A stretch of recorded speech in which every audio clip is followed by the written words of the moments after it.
Hello everyone! Ay napakasarap nitong sopas na to guys. At tara i-reveal ko sa inyo yung sikreto ng masarap na sopas. Keep on watching! Ang lahat po ng aking ingredients na ginamit ilalagay ko na dito sa screen.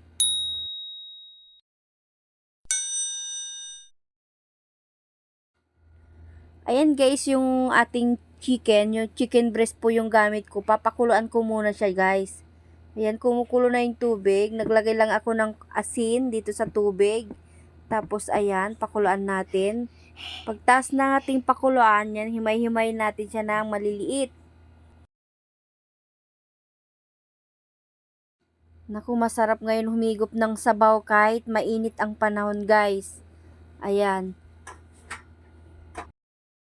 Pagkatapos nating himay-himayin, ito po yung mga iba pa nating sangkap. Meron po tayong kalating kilong elbow pasta dito. Bali, binabad ko na po ito. Tapos po yung repolyo at saka carrots. Bawang sibuyas. Gagamit din po tayo ng margarine or butter. Siyempre yung evaporated milk. At yung secret ingredients natin, yung chicken corn soup. Tapos po gagamit tayo ng hotdog tsaka pamintang durog or paminta powder. Siyempre yung ating panimpla, patis, tsaka Knorr cubes chicken. Ayan, ano na tayo guys, simulan na nating magluto. Mayroon tayo ditong malaking kaldero. Naglagay po ako konting mantika at saka ko nilagay yung butter.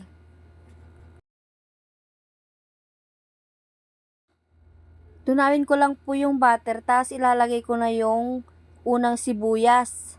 Pagtapos po nito, susunod na natin yung bawang.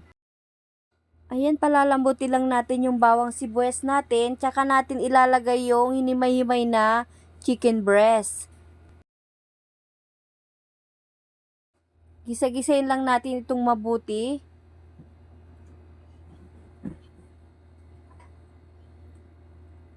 Tapos po titimplahan natin siya ng patis para magkalasa na agad. Naglagay din po ako ng paminta guys, hindi ko napakita sa inyo. Tapos yung pinagpakuluan natin ng manok, yun din po yung isasabaw natin. Nagdagdag na rin po ako ng 2 baso.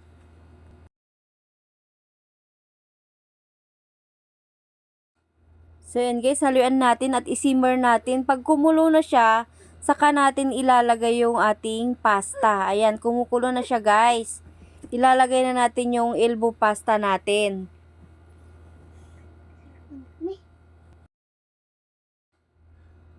Pagkatapos natin mailagay lahat guys, pakukulaan natin siya ulit. Tapos pag kumulo na siya, hinaan na natin yung apoy. Yung katamtaman lang po na apoy. Sinimmer ko siya ng 15 minutes guys para malambot na yung ating pasta. Tapos po tinimpla na natin siya ng Knorr cubes and then nilagay na rin natin yung hotdog. Ayan, haluin natin. Simmer natin ulit siya. Habang pinapakuluan na natin yung sopas natin, ayan, bali tutunawin ko po yung yung ating corn soup na ating ilalagay. Ito po yung sikreto talaga guys ng napakasarap na sopas. Meron din po yung ibang flavor nito yung mushroom. Tapos ilagay ko munang nauna yung gatas guys. Tsaka po natin ilalagay yung ating tinunaw na corn soup. Ayan, haluin natin. At ilalagay na rin natin dito yung tinunaw natin. Ayan, pagka lumapot na siya guys, ilalagay natin yung iba pa nating ingredients, yung gulay. Hindi pa natin nalalagay.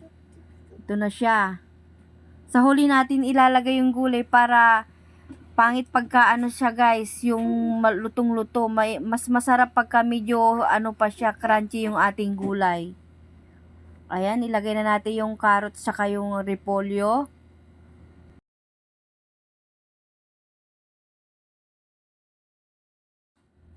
Ayan, hintayin lang natin siyang kumulo at i-off na agad natin yung kalan. So yan po, marami pong salamat sa inyong panonood. Kung hindi ka pa po nakapalo, pakipalo nyo ako sa aking FB page, tsaka sa aking YouTube channel.